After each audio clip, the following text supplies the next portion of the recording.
The sound of thunder rolled across the Oregon mountains like a warning from God himself, and Natalie Graham knew she had maybe an hour before the storm turned these narrow trails into rivers of mud. She urged her mare forward, squinting through the gathering darkness at the rocky path ahead, her father's voice echoing in her memory about never traveling alone after sunset. But desperation had a way of making fools of even sensible women. The supplies in her saddlebags represented 3 months of saved wages from the Portland General Store where she worked, medicine her younger brother desperately needed, and she had no intention of letting a storm or her fear stop her from getting home to their small cabin 15 miles outside of town. The rain started as a whisper, then became a roar. Within minutes, Natalie was soaked through, her cotton dress clinging to her skin beneath her oilcloth coat. The mare whinnied nervously, picking her way across the increasingly treacherous path. Then, through the sheets of rain, Natalie saw a flicker of orange light in the distance. Smoke rose from somewhere ahead, barely visible against the darkening sky. She guided her horse toward the light, hoping for shelter, praying whoever lived out here in this wilderness would show mercy to a traveler caught in the storm. As she drew closer, she could make out a crude but sturdy cabin built against the mountainside, smoke rising from a stone chimney. A lean-to shelter stood nearby, and beneath it, barely illuminated by the dying daylight, she saw a man bent over a horse's raised hoof.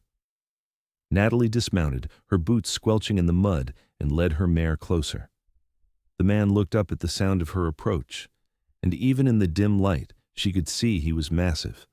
Broad shoulders stretched the fabric of his worn flannel shirt, and muscles corded his forearms as he held the horse's legs steady. His dark hair hung past his collar, plastered to his face by the rain, and a thick beard covered his jaw. His eyes, she noticed, were a startling blue-gray, like storm clouds themselves. "Storm caught you," he said, his voice a deep rumble that somehow carried over the sound of the rain. It was not a question. "Yes," Natalie said, pushing wet strands of auburn hair from her face. "I was hoping to make it home before it hit, but I misjudged the time." The man studied her for a long moment, then nodded toward his cabin. "Get inside. Warm yourself by the fire. I need to finish this." "I can help," Natalie heard herself say. She was not sure why she offered, perhaps because she did not want to be the helpless woman who needed rescuing, or perhaps because something about this solitary mountain man made her want to prove herself useful. He looked surprised, his eyes narrowing as if trying to determine whether she was serious. "You know anything about shoeing horses?" "My father was a farrier before he died," Natalie said. "I've held the lantern and tools for him more times than I can count." The man considered this, then gestured to a lantern hanging from a post inside the lean-to. "Light that and bring it here. I need to see what I am doing, and this daylight is about gone." Natalie tied her mare to a post and retrieved the lantern, striking a match with trembling, cold fingers. The wick caught, and warm golden light bloomed in the darkness. She carried it carefully to where the man had returned his attention to the horse's hoof, positioning herself so the light fell directly on his work. The horse was a beautiful bay gelding, tall and well-muscled. The man had already pulled off the old shoe and was cleaning out the hoof with practiced efficiency. Rain pounded on the lean-to's roof, creating a steady drumbeat that somehow felt intimate in the growing darkness. Natalie watched as he worked, noting the careful way he handled the horse, murmuring low words of comfort when the animal shifted nervously. He moved to a flat rock near the lean-to's edge, and Natalie realized he had set up a makeshift forge there. A small fire burned in a metal box, sheltered from the worst of the rain by an overhang he had cleverly constructed. He selected a horseshoe from a collection hanging on the wall and began heating it, the metal glowing orange in the firelight. Natalie shifted the lantern to better illuminate his work, saying nothing. There was something about this moment that felt sacred, like speaking would break whatever spell had formed between them in the rain and darkness. The man glanced at her once, a quick look that she felt more than saw, then returned to his task. He shaped the hot metal with strong, sure strikes of his hammer against the flat rock, each blow ringing out clear and true despite the storm. Sparks flew with each strike, tiny stars that died as quickly as they were born. Natalie had seen her father do this work 100 times, but there was something different about watching this stranger, something that made her heart beat faster in her chest. When the shoe was properly shaped, he plunged it into a bucket of water, and steam hissed up into the rain-filled air. Then he returned to the horse, lifting the hoof again with a gentleness that seemed at odds with his size and obvious strength. He positioned the shoe, testing the fit, adjusting it with small taps of his hammer. Satisfied, he began driving nails through the pre-made holes, securing the shoe to the hoof. Natalie adjusted the lantern's position without being asked, anticipating his needs as she had done for her father years ago. The man looked up at her movement, and this time his gaze lingered. In the lantern light, his face was all planes and angles, ruggedly handsome in a way that made her breath catch. "You're good at this," he said quietly. "So are you," Natalie replied, her voice barely audible over the rain. He finished securing the shoe, checked it once more, then gently lowered the horse's hoof to the ground. The base snorted and shifted his weight, testing the new shoe. The man ran a hand along the horse's flank, then straightened to his full height. He had to be well over 6 feet, Natalie realized, and built like the mountains themselves, solid and immovable.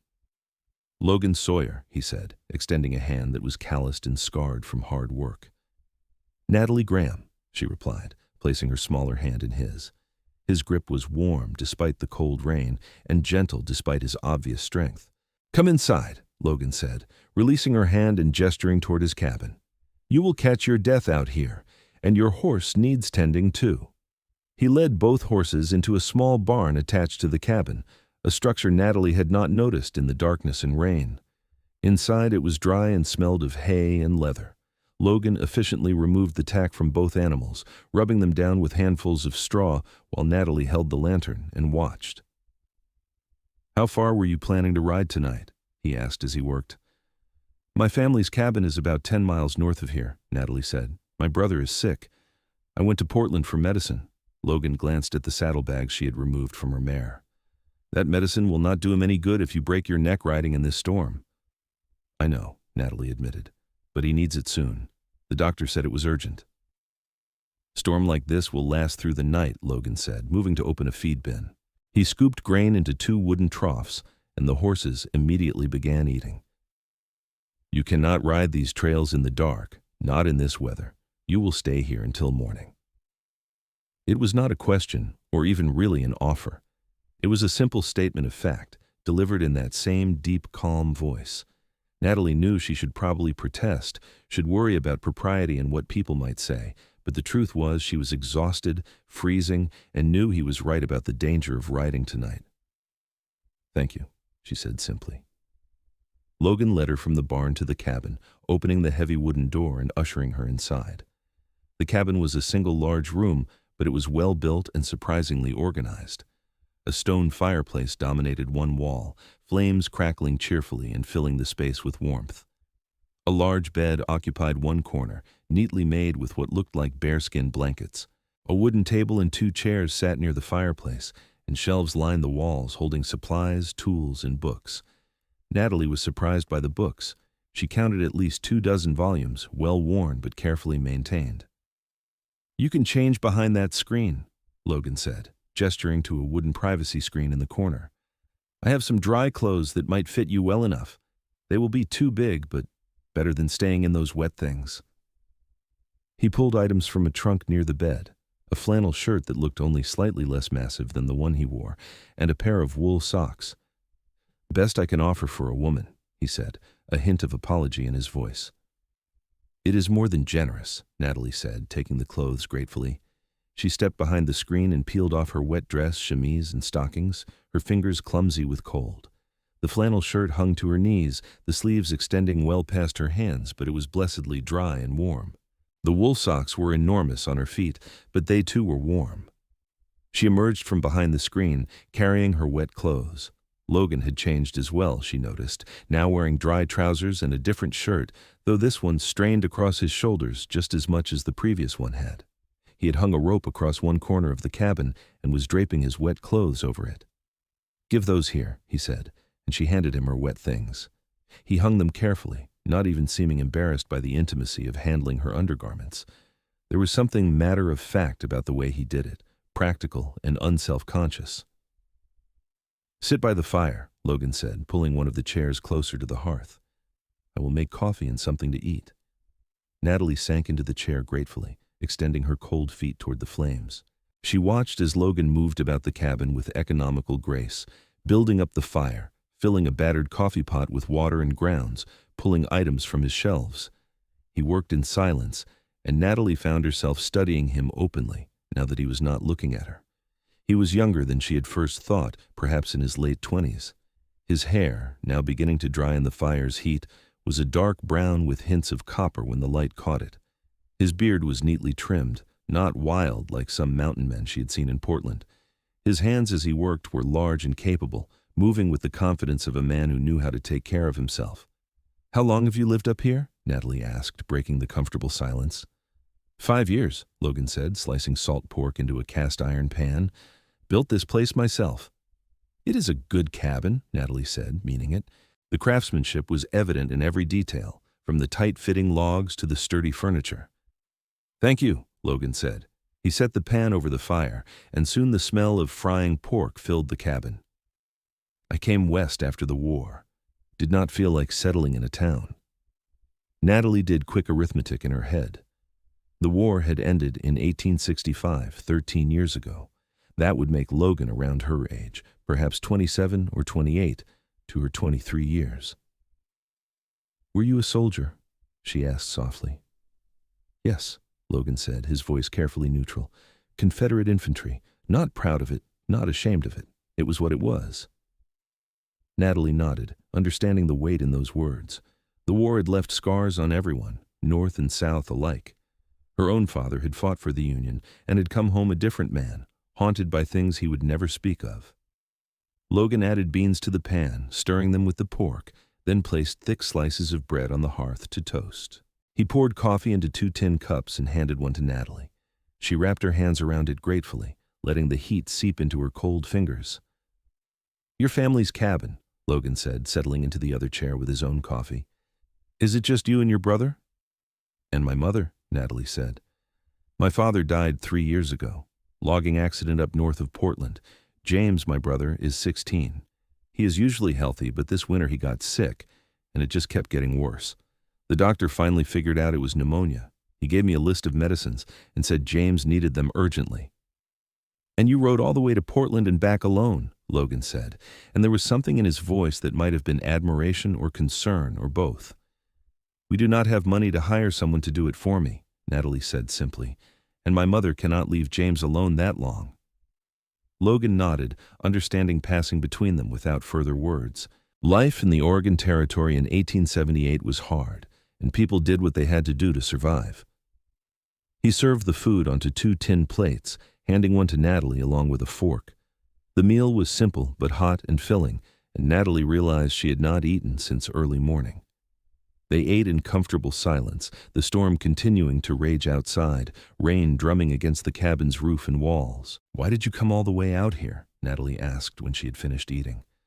"There must be easier places to live than a mountain in Oregon." Logan was quiet for a long moment, staring into the fire. "I needed somewhere quiet," he finally said. "Somewhere I could hear myself think. The war, it filled my head with noise, screaming, gunfire, orders being shouted.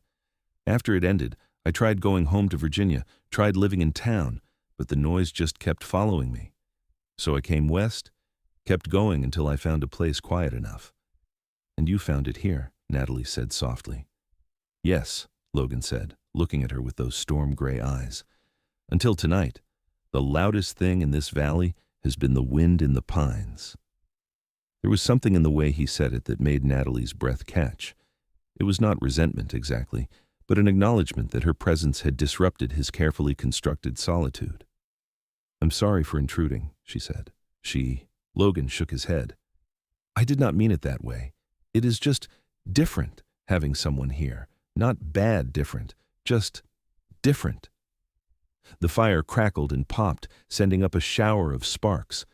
The storm outside seemed to be intensifying, wind howling around the cabin's corners. Natalie felt suddenly acutely aware of the intimacy of their situation. She was alone with a man she had just met, wearing his clothes, in his cabin, with the night stretching ahead of them. As if reading her thoughts, Logan stood and began arranging blankets on the floor near the fire. "You will take the bed," he said. I will sleep here. I cannot take your bed, Natalie protested. You can and you will, Logan said firmly. I have slept on harder ground than this cabin floor, believe me. You need proper rest if you're riding home in the morning. Natalie wanted to argue, but the truth was she was exhausted, and the bed did look wonderfully comfortable. Thank you, she said instead. Logan banked the fire while Natalie climbed into the bed, pulling the heavy bearskin blankets over herself. The mattress was stuffed with what felt like pine needles and was surprisingly comfortable.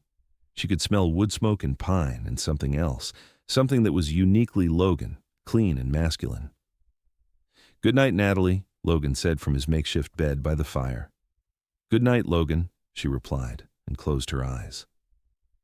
Despite her exhaustion, sleep did not come immediately. Natalie lay in the darkness, listening to the storm and the quiet sounds of Logan settling in for the night. She found herself thinking about the way he had looked in the lantern light, working on his horse's shoe with such focus and skill. The way his muscles had moved beneath his shirt as he swung the hammer, the gentleness in his hands when he handled the horses, the sadness in his eyes when he talked about the war.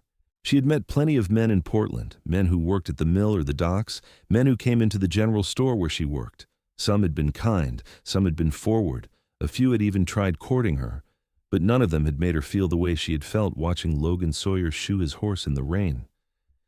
Eventually, exhaustion won out, and Natalie drifted into sleep, her last conscious thought being how safe she felt in this cabin on the mountain with a stranger sleeping between her and the door. She woke to the smell of coffee and frying bacon. Gray morning light filtered through the cabin's small windows, and the storm had diminished to a steady drizzle. Logan was already up, dressed, and cooking breakfast at the fireplace. Morning, he said when he noticed her stirring. How did you sleep? Better than I have in weeks, Natalie admitted, sitting up and pushing hair from her face. What time is it? Near 7, Logan said. I checked on the horses earlier.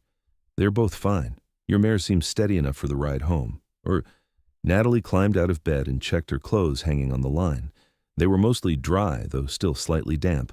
She changed behind the screen, grateful to be back in her own things, even if they were not quite dry yet. Breakfast was bacon, eggs from chickens Logan kept in a coop behind the cabin, and more of the hearty bread from the night before. They ate together at the small table, and Natalie noticed Logan kept glancing at her saddlebags where they sat near the door. That medicine for your brother, he said. You said it was urgent. Yes, Natalie confirmed. The doctor said he needs to start taking it as soon as possible. Logan nodded slowly, as if making a decision. I will ride with you. Make sure you get home safely. You do not have to do that, Natalie said, though her heart leaped at the thought of more time with him. I know I do not have to, Logan said. But these trails are going to be muddy and dangerous after that storm. Besides, I want to. The last part was said quietly, almost hesitantly, as if Logan himself was surprised by the admission. Natalie felt warmth spread through her chest that had nothing to do with the fire or the hot coffee. I would be grateful for the company, she said softly. They finished breakfast and packed up. Logan saddled both horses while Natalie repacked her supplies, making sure the medicine was secure and dry. The morning was cool and damp, mist hanging in the trees, but the rain had stopped, and patches of blue sky were beginning to show through the clouds. Logan helped Natalie mount her mare, his hands strong and steady at her waist, and she felt the warmth of his touch even through the fabric of her dress. Then he swung easily onto his bay gelding, and they set out down the mountain trail. The riding was slow and careful. The storm had turned parts of the trail into streams, and in other places, mud sucked at the horses' hooves. But Logan seemed to know every inch of these mountains, guiding them around the worst spots, finding stable ground where Natalie would have seen only danger. They talked as they rode, conversation flowing more easily now than it had the night before. Logan asked about her work at the general store, and she told him about the endless inventory, the customers who became friends, the satisfaction of keeping the books balanced. She asked about his life on the mountain, and he told her about hunting deer and elk for meat, about the wolves that sometimes howled in the winter, about the incredible silence of snow falling in the pine forest. Do you ever get lonely? Natalie asked. Logan considered the question seriously. Sometimes, he admitted, but I got used to my own company. It seemed safer that way. Safer? Natalie prompted. Caring about people, letting them care about you, it makes you vulnerable, Logan said. In the war, I saw what happened when you cared too much. Friends dying in your arms, men you had shared meals with bleeding out in the mud. After a while, it seemed easier to just not care. But that is not living, Natalie said softly. That is just surviving. Logan looked at her, something shifting in his eyes. Maybe so, he said. But sometimes surviving is enough. They rode in silence for a while after that, each lost in their own thoughts. Natalie found herself wanting to reach out to this man, to tell him that the war was over, that he did not have to be alone anymore, that caring about people was worth the risk of losing them. But she kept quiet, knowing these were realizations he would have to come to on his own. Around midday, they stopped to rest the horses and eat the lunch Logan had packed, bread, cheese, and dried venison. They sat on a fallen log overlooking a valley filled with pine trees, mountains rising in the distance, the landscape vast and beautiful and humbling. It is incredible out here, Natalie said, taking in the view. I grew up in Portland, and I thought I knew Oregon. But this is different. City living changes how you see the world, Logan said. Out here, everything is bigger, quieter, more honest somehow. Honest? Natalie asked. Nature does not lie, Logan explained. A storm is a storm. A mountain is a mountain. There is no pretense, no hidden motives. It is refreshing after spending time around people. Not all people are dishonest, Natalie said gently. No, Logan agreed, looking at her. Not all. The way he said it, the way he looked at her when he did, made Natalie's heart beat faster. She felt something passing between them in that moment, an acknowledgement of the connection that had been growing since she had appeared at his cabin in the rain. They finished their lunch and continued riding. As they descended into the valley, the trails became easier, less treacherous. They made good time, and by late afternoon, Natalie could see the familiar landmarks that meant they were getting close to her family's cabin. Just over that ridge, she told Logan, pointing ahead. They crested the ridge, and there it was, a small log cabin with a vegetable garden out front and a chicken coop to one side. Smoke rose from the chimney, and Natalie felt a rush of relief at the sight of home. A woman appeared in the doorway as they approached, wiping her hands on her apron. She was in her late 40s, with gray-streaked auburn hair pulled back in a bun and worry lines etched deep around her eyes and mouth. Natalie, she called out, relief evident in her voice. Thank God. I was so worried when the storm hit. Natalie dismounted and hurried to embrace her mother. I am sorry, Mama. The storm caught me and I had to take shelter. This is Logan Sawyer. He let me stay at his cabin and rode with me to make sure I got home safely. Logan had dismounted as well and removed his hat respectfully. Madam, he said with a nod. Natalie's mother, Catherine Graham, studied Logan with sharp eyes that missed nothing. Natalie could see her taking in his size, his obvious strength, the respectful way he held himself. I'm grateful to you, Mr. Sawyer, she said finally. Come inside, both of you. You must be exhausted. I need to check on James first, Natalie said, already moving toward the cabin. Is he worse? No better, no worse, Catherine said, worry creeping back into her voice. But he needs that medicine soon. Inside the cabin, which was similar in layout to Logan's, but smaller and more crowded with the belongings of 3 people, a young man lay in a bed near the fireplace. James Graham had his sister's auburn hair and his mother's sharp features, but his face was pale and drawn, his breathing labored. He opened his eyes when Natalie approached, and a weak smile crossed his face. You made it back, he said, his voice thin and raspy. Of course I did, Natalie said, sitting on the edge of the bed and pressing her hand to his forehead. He was burning with fever. She quickly unpacked the medicines the doctor had prescribed, reading the instructions carefully. Logan stood near the door, watching quietly as Natalie and her mother tended to James, measuring out doses, helping him sit up to swallow the bitter liquid. When James had taken the medicine and settled back against his pillows, Catherine turned to Logan. You will stay for supper, Mr. Sawyer, she said, and like her daughter, it was not really a question. It is the least we can do to thank you for taking care of Natalie. I do not want to impose, madam, Logan said. Nonsense, Catherine said firmly. Besides, it will be dark soon, and you should not ride back to your cabin in the dark any more than Natalie should have ridden alone in that storm. Logan glanced at Natalie, who nodded encouragingly. "We have a small barn," she said. "Your horse would be comfortable for the night." "All right," Logan agreed. "Thank you." While Catherine prepared supper and Natalie tended to James, Logan took care of both horses, settling them in the small barn with hay and water. When he returned to the cabin, he found Natalie outside drawing water from the well. "Let me," he said, taking the heavy bucket from her hands. "I have been drawing water from this well since I was 8 years old," Natalie said, but she let him take it anyway, appreciating the gesture. "How's your brother?" Logan asked as they walked back toward the cabin. "He seems a little better already," Natalie said. "I think knowing he is finally getting the medicine has helped. He has been worried, and worry makes everything worse." "He's lucky to have a sister willing to ride all the way to Portland and back for him," Logan said. "Family takes care of family," Natalie said simply. "That is just how it works." Logan was quiet for a moment. "I would not know," he said finally. "My family all died during the war. Parents, 2 younger sisters, disease mostly. The war took more people that way than with bullets." Natalie stopped walking, turning to face him. "Logan, I'm so sorry." He shrugged, but she could see the pain in his eyes. "It was a long time ago." "That does not make it hurt less," Natalie said softly. Logan looked at her, really looked at her, and Natalie felt something shift between them again. Without thinking, she reached out and placed her hand on his arm.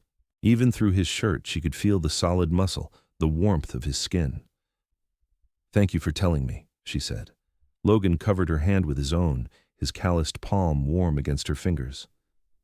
"Thank you for listening," he said quietly.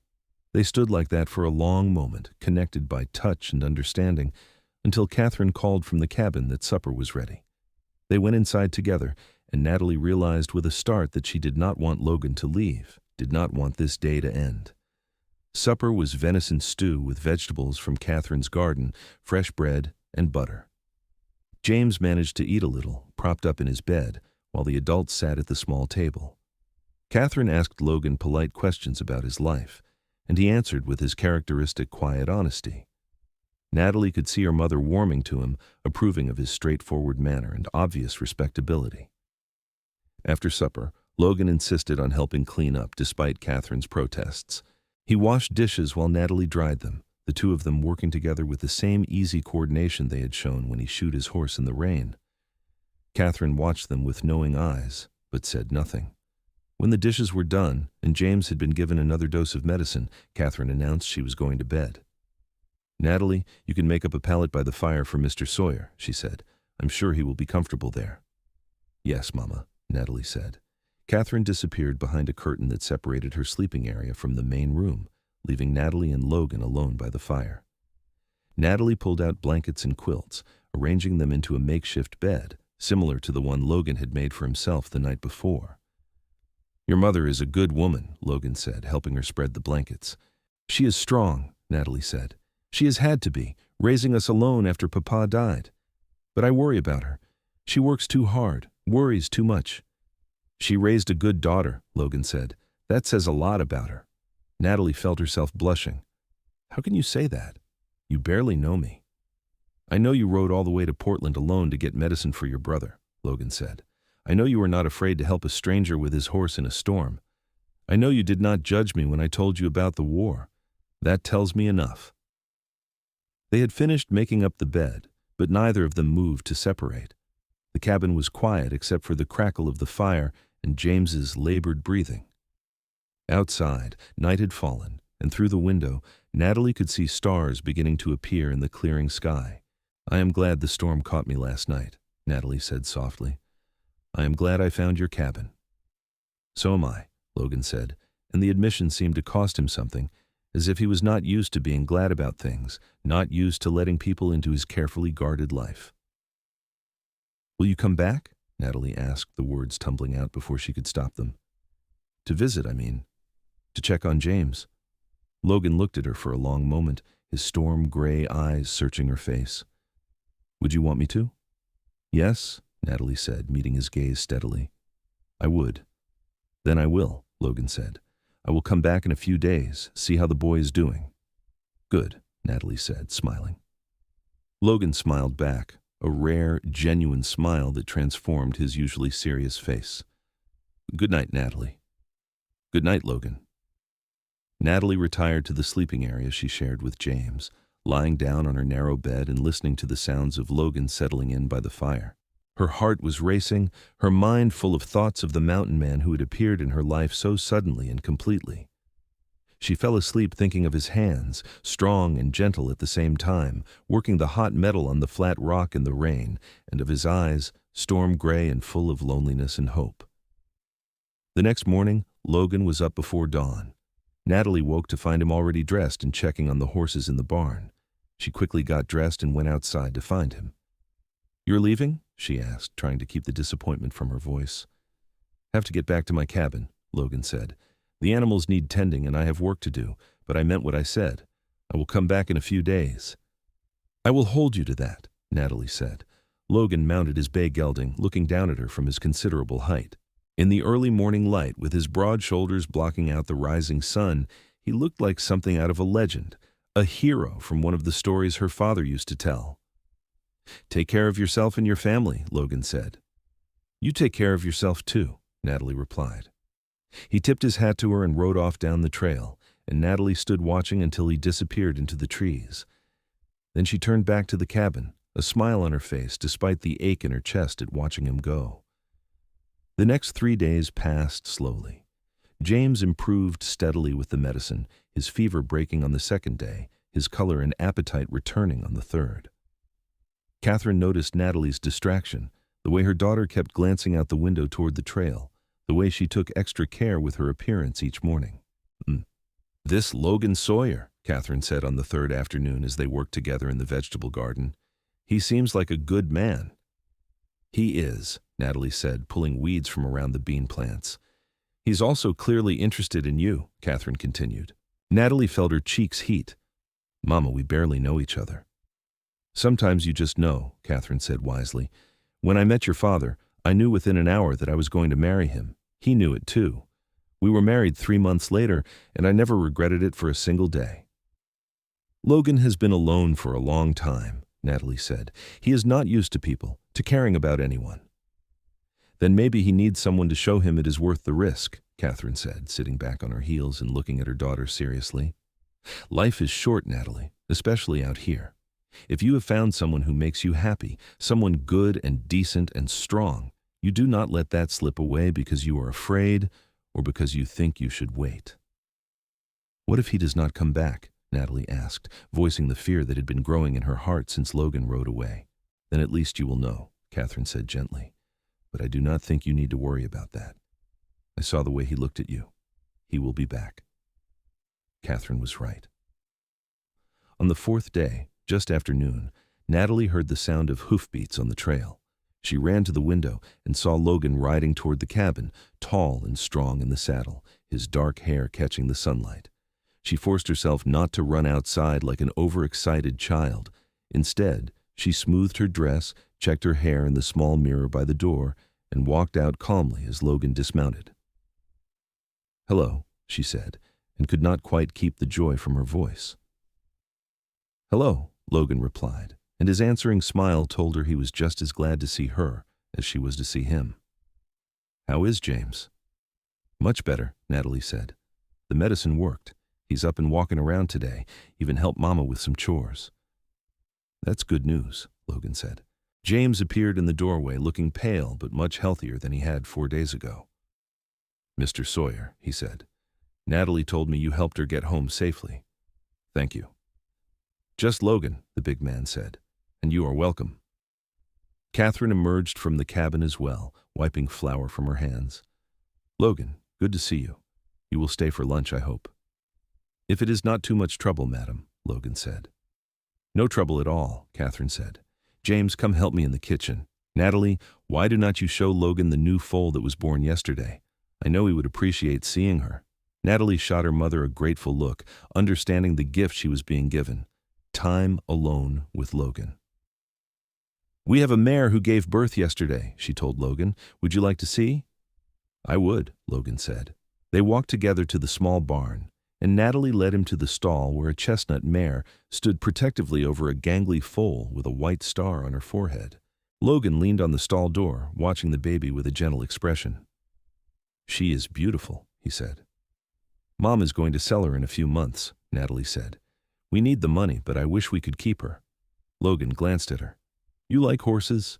"I love them," Natalie admitted. "When I was a girl, I wanted to be a farrier like my father. Of course, that is not really possible for a woman." "Why not?" Logan asked. Natalie laughed. "Because women do not shoe horses, Logan. People would think it was strange." "People think a lot of things are strange," Logan said. "Does not mean they are right. You held that lantern like you knew what you were doing. I bet you could shoe a horse if you wanted to." "Maybe," Natalie said, pleased by his faith in her. "But it's not a practical career for a woman." "Nothing wrong with doing something just because you enjoy it," Logan said.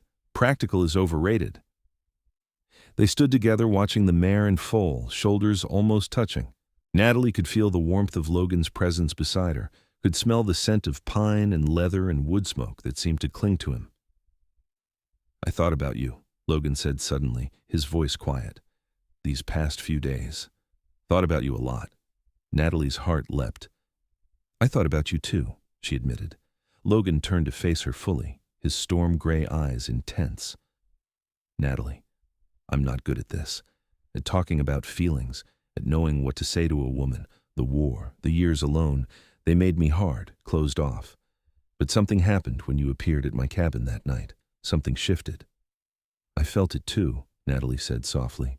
"I came back today because I had to see you again," Logan continued, "but I do not know what I have to offer. I am a mountain man living alone in a cabin. I do not have much money, do not have fancy things. All I have is that cabin, my horses, and the mountains." "That sounds like a lot to me," Natalie said, reaching out to touch his arm. "Logan, I do not need fancy things. I grew up in a simple cabin, working hard every day. What I need is someone honest and kind and strong. Someone who sees me as more than just a woman who needs protecting, but as someone capable and worthy of respect." "You are all those things," Logan said, covering her hand with his. "Capable, worthy, and more besides." "Then that is all that matters," Natalie said. Logan looked at her for a long moment, then slowly, giving her every chance to pull away, he leaned down and kissed her. It was a gentle kiss, tentative, as if he was afraid of his own strength or afraid she might reject him. But Natalie kissed him back, rising on her toes to meet him, her free hand coming up to rest against his chest where she could feel his heart pounding.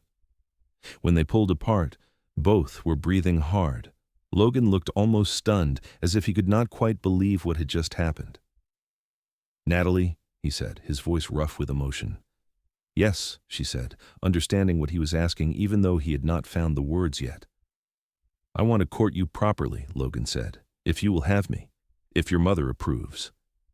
"She approves," Natalie said with certainty, "and yes, I will have you." Logan smiled then, a huge, genuine smile that lit up his entire face. He looked younger when he smiled, Natalie thought, less haunted by the ghosts of his past. She wanted to keep making him smile like that, wanted to fill his life with so much light and joy that the shadows had nowhere to hide. They walked back to the cabin hand in hand, and when Catherine saw them, she smiled knowingly but said nothing.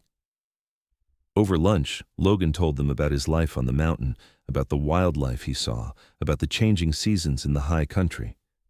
James, recovered enough to be curious, asked dozens of questions, and Logan answered them all with patience.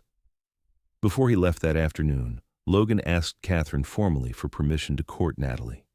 Catherine gave her blessing, and then Logan promised to return the following week. "I will come every week," he said to Natalie as they stood by his horse, "every Sunday if that suits you." "It suits me perfectly," Natalie said.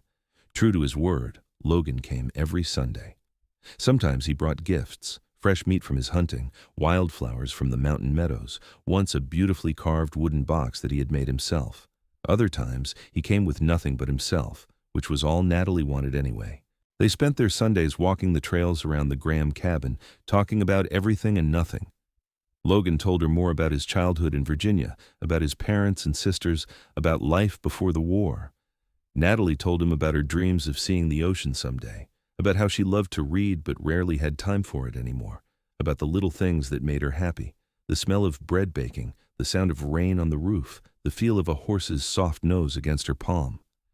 As summer turned to fall, their relationship deepened. Logan became more comfortable expressing his feelings, and Natalie learned to read the subtle signs of his affection, the way his eyes softened when he looked at her, the protective way he positioned himself between her and any potential danger on their walks, the gentle way he took her hand whenever they were alone. One Sunday in late September, Logan brought her to his cabin on the mountain.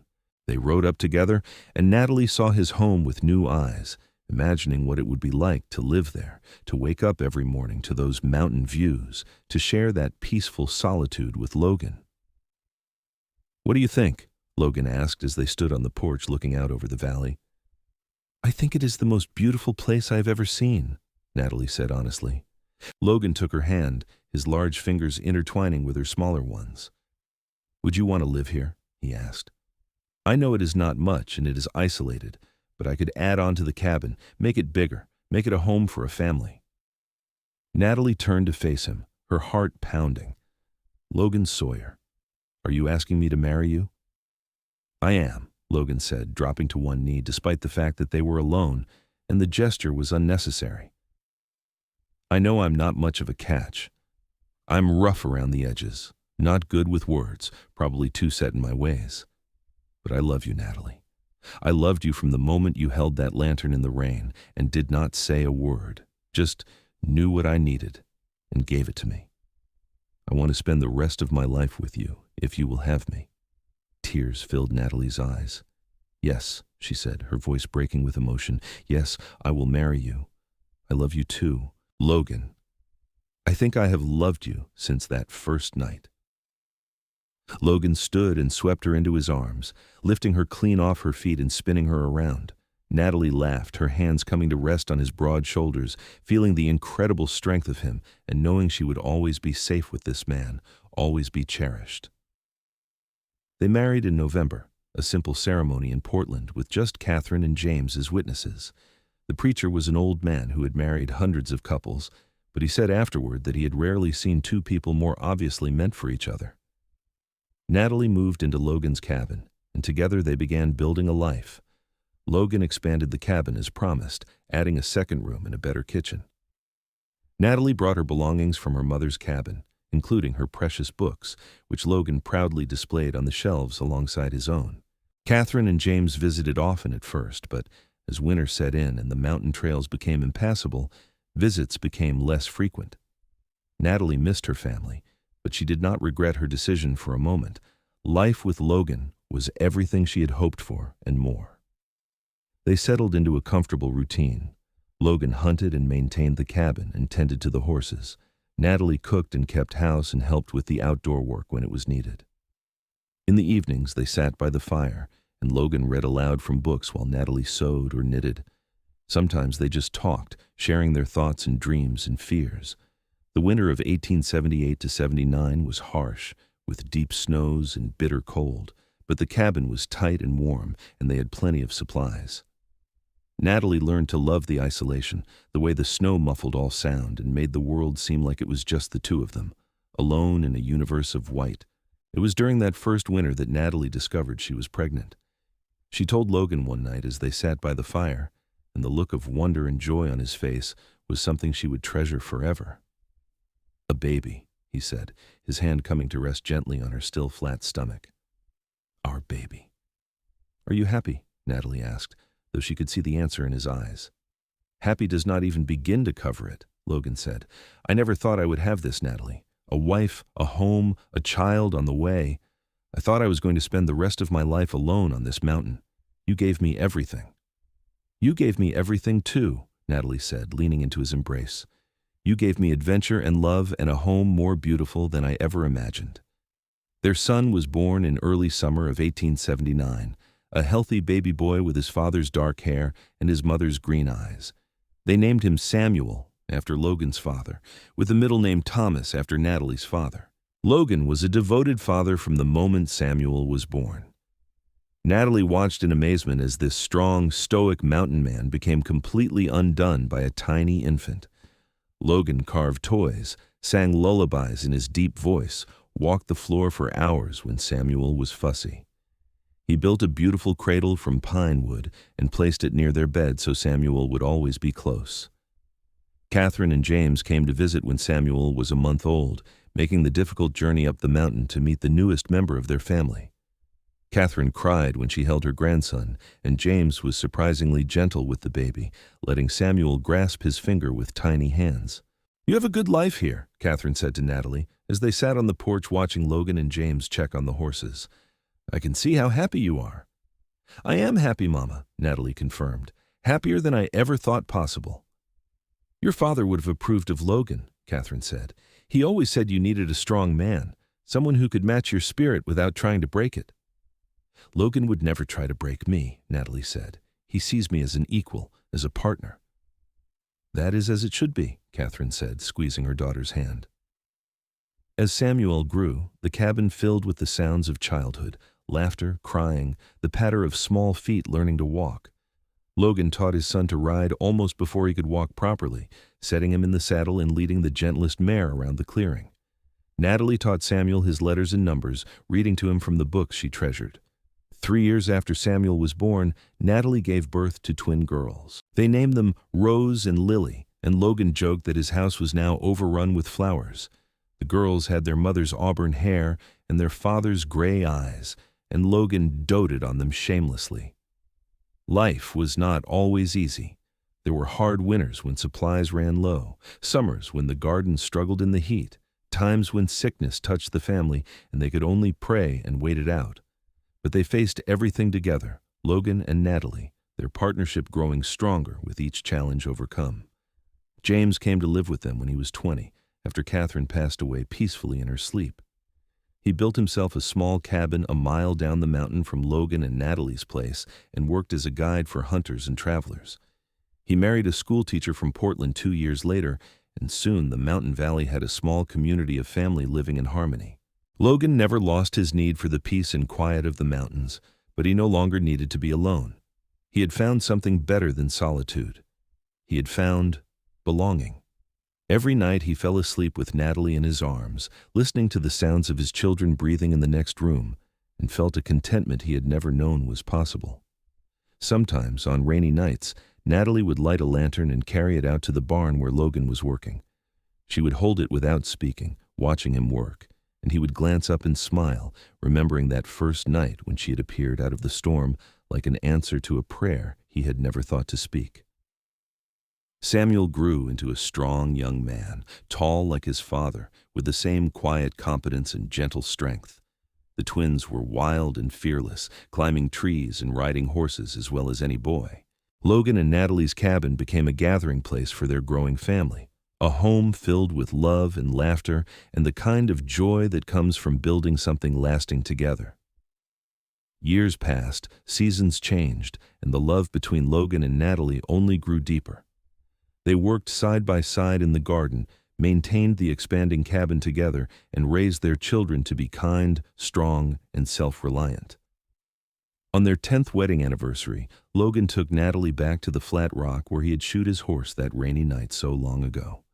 They stood there together, hands clasped, remembering. "Do you ever regret it?" Logan asked. "Marrying me, living all the way up here, away from town and society?" Natalie laughed. "Not even for a moment. This is where I belong, Logan. With you, in these mountains. This is home." "I love you," Logan said, the words coming easier now after years of practice, but no less meaningful for their frequency. "I love you too," Natalie replied, rising on her toes to kiss him. "Always." As they grew older, they watched their children grow into adults, watched Samuel marry and start his own family, watched the twins become beautiful young women who attracted suitors from as far away as Portland. The cabin that had once housed just Logan alone now stood at the center of a thriving family compound, with multiple generations living in the valley. Logan's hair turned gray, then white, but he remained strong and vital well into his later years. Natalie's auburn hair silvered at the temples and laugh lines appeared around her eyes, but to Logan, she was just as beautiful as she had been the night she appeared at his cabin in the rain. On quiet evenings, they would sit on their porch, watching the sunset over the mountains they loved, and talk about their life together. They spoke of their children and grandchildren, of the home they had built, of the love that had sustained them through decades of marriage. "I never thought I deserved this," Logan said one evening, his arm around Natalie as they watched their grandchildren play in the meadow below. "After the war, after all the things I saw and did, I thought I was beyond redemption, beyond happiness." "You were never beyond redemption," Natalie said firmly. "You were just lost, and you needed someone to help you find your way home." "You were that someone," Logan said. "You and that lantern in the rain. You lit the way for me."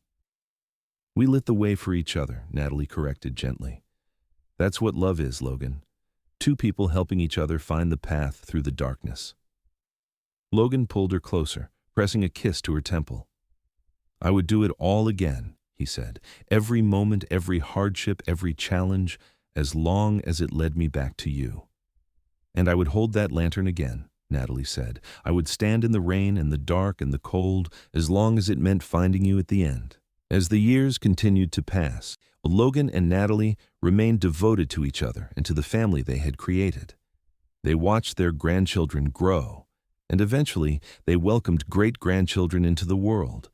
The valley that had once known only Logan's solitude now rang with the voices of multiple generations, all descended from a mountain man and the woman who had appeared at his cabin one rainy night. Samuel took over most of the heavy work around the property, but Logan still insisted on helping where he could. He still shoed the horses, though his hands were not as steady as they once were, and Natalie still held the lantern for him when he did, just as she had that first night, standing beside him in companionable silence while he worked. The children and grandchildren knew the story of how Logan and Natalie met, and it became a family legend, told and retold at gatherings. The flat rock where Logan had shoed his horse became a place of pilgrimage for the younger generation, who would go there to propose to their own sweethearts, hoping to capture some of the magic their grandparents had found. Logan and Natalie celebrated their 50th wedding anniversary surrounded by family. The celebration lasted an entire weekend, with people coming from Portland and beyond to honor the couple who had built such a remarkable legacy of love. There was music and dancing, food and storytelling, and through it all, Logan and Natalie sat together, hands clasped, watching their descendants with pride and joy. "We did all right," Logan said to Natalie as the party wound down on the second evening. "We did better than all right," Natalie replied. "We built something beautiful, Logan, a family, a home, a life worth living." "I could not have done it without you," Logan said. "And I could not have done it without you," Natalie said. "We were meant to find each other that night, Logan. I believe that. Of all the places I could have sought shelter, all the cabins in these mountains, I found yours. That was not chance. That was destiny." "I believe it too," Logan said. "You were meant for me, and I was meant for you." They sat together on the porch that night, long after everyone else had gone to bed or returned to their own homes. The moon was full, bathing the valley in silver light, and the mountains stood like sentinels around them, eternal and unchanging. "Do you remember what you said to me that first night?" Logan asked. "When I asked you to hold the lantern?" "I did not say anything," Natalie said with a smile. "I just held it." "Exactly," Logan said.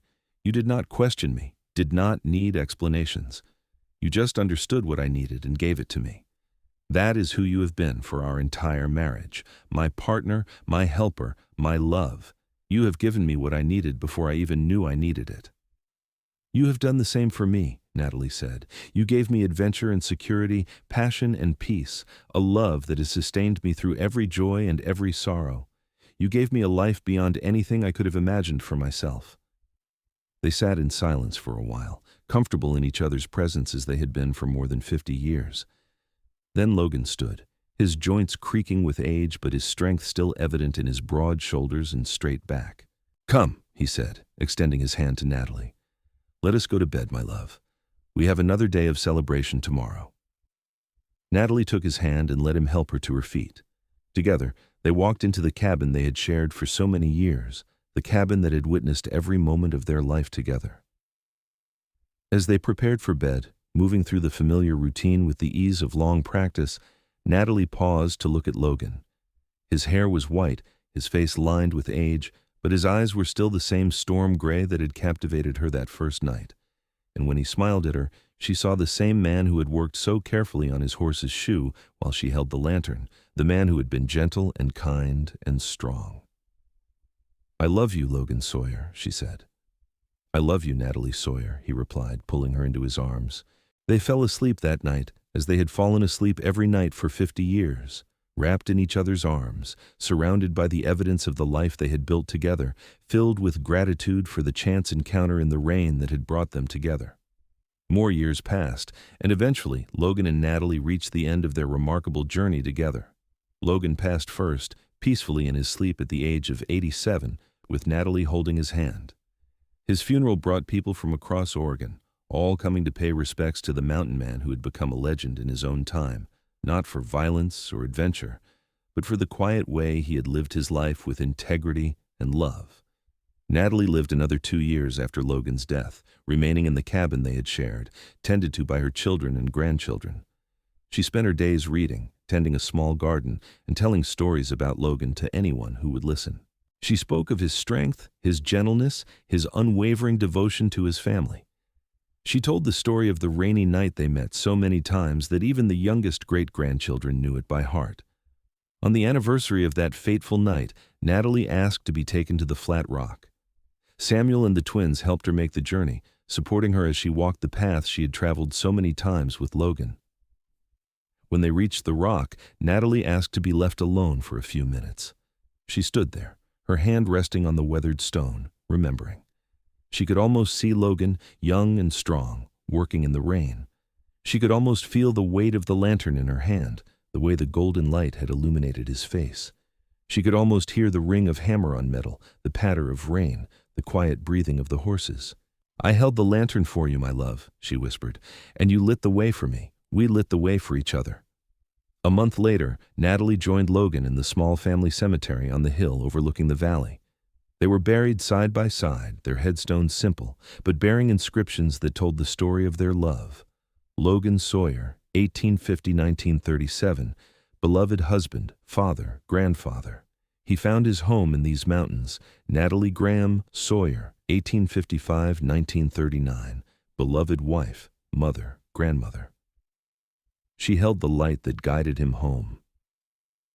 The cabin remained in the family for generations, a testament to the love that had been born there.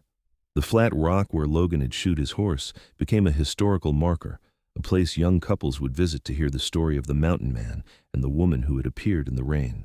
And though Logan and Natalie were gone, their legacy lived on in the descendants who filled the valley, in the stories that were told and retold, in the example they had set of what true love could accomplish. They had started with nothing but a chance meeting in a storm, and they had built a dynasty of love that would endure for generations to come. Their story became more than just family history. It became a reminder that love could be found in the most unexpected places, that two people who seemed to have nothing in common could build a life of extraordinary richness together, that sometimes the most important moments in life were the quiet ones, when two people stood together in the rain and darkness and simply knew that they were meant to be. The valley still stands today, green and beautiful, cradled by the mountains that Logan loved so much. The cabin has been preserved as a historical site, and visitors can still see the flat rock where a mountain man once shoed his horse while a woman held a lantern and did not say a word, never knowing that this simple moment would change both their lives forever and create a love story that would be remembered for generations. In the end, that was what mattered most. Not the hardships they faced or the challenges they overcame, but the love they shared, the family they built, and the light they brought into each other's lives. Logan had been lost in the darkness after the war, alone on his mountain, surrounded by silence. Natalie had been searching for something more than the life she knew, something she could not even name. And in finding each other, they found everything they had been missing. Their love story was not one of grand gestures or dramatic declarations. It was quieter than that, built on small moments of connection and understanding. It was a lantern held in the rain, a horse shoed on a flat rock, two people working together in silence because words were not needed. It was a lifetime of those small moments, accumulating into something vast and unbreakable. And so, the story of Logan Sawyer and Natalie Graham became a legend, not because it was extraordinary, but because it was true. It was a reminder that love does not always arrive with fanfare and drama. Sometimes it comes quietly, on a rainy night, when you are least expecting it. And if you are brave enough to reach out and take it, if you are willing to hold the lantern and stand in the darkness, it can transform your entire life. The mountains remember them still, the mountain man and his bride. The wind in the pines whispers their story, and the rain, when it comes, falls on the flat rock where it all began, washing it clean and new, ready for the next chapter, the next love story, the next person who needs to find their way home through the darkness. And somewhere, in the peace of whatever comes after, Logan and Natalie are together still, their love undiminished by time or distance, eternal as the mountains themselves.